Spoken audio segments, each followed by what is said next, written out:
পূজার ভালোবাসার জোরে বক্সিং জিতে চ্যাম্পিয়ন হলো মহারাজ। হ্যাঁ বন্ধুরা, আমরা এমনটাই দেখতে পাবো উড়ান ধারাবাহিকের আগামী পর্বগুলোতে।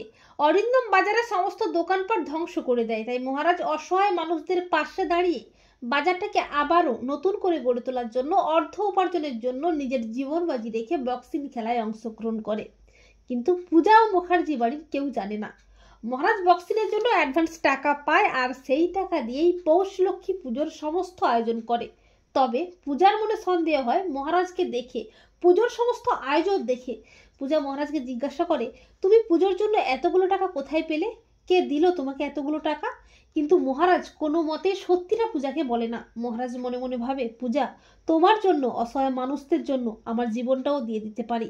অপরদিকে সোমনাথ পূর্ণিমাকে উস্কাতে থাকে মহারাজের বিরুদ্ধে।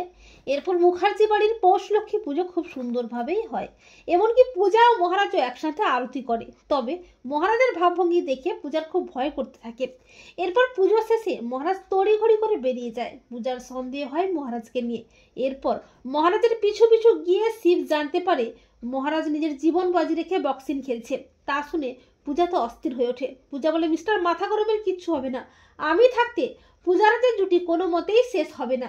এরপর পূজা ও মুখার্জি বাড়ির সবাই ছুটে যায় মহারাজের কাছে। অপরদিকে মহারাজের বক্সিং প্রতিযোগিতা শুরু হয়ে যায়। মহারাজ বেদম ধোলাই দেয় তার প্রতিপক্ষকে, কিন্তু শেষ মুহূর্তে মহারাজ আর পেরে ওঠে না। মহারাজ রক্তাক্ত অবস্থায় মাটিতে লুটিয়ে পড়ে। আর ঠিক তখনই পূজা এসে চিৎকার করে বলে, মিস্টার মাথা গরম, তোমার কিচ্ছু হবে না, তোমাকে পারতেই হবে, তুমিই জিতবে মিস্টার মাথা গরম, তুমি হেরে যেতে পারো না, ওঠো মিস্টার মাথা গরম, ওঠো, তোমাকে পারতেই হবে তোমার এই মহারানীর জন্য। শেষ মুহূর্তে পূজার কাতর আর্তনাদে, পূজার ভালোবাসার জোরে মহারাজ উঠে দাঁড়িয়ে প্রতিপক্ষকে বেদম ধোলাই দিয়ে বক্সিংয়ে জিতে চ্যাম্পিয়ন হয়ে যায়। মহারাজের হাতে তুলে দেয় একটা চ্যাম্পিয়ন ট্রফি। তখন মহারাজ বলে, এই জিত আমার নয়, আমার জীবনের আসল চ্যাম্পিয়ন তো আমার পূজা। তো বন্ধুরা, তোমরা এটাই চাও তো যে পূজার ভালোবাসার জোরেই যেন বক্সিং জিতে চ্যাম্পিয়ন হয় মহারাজ? কমেন্ট করে জানাতে ভুলো না তোমাদের মতামতটি।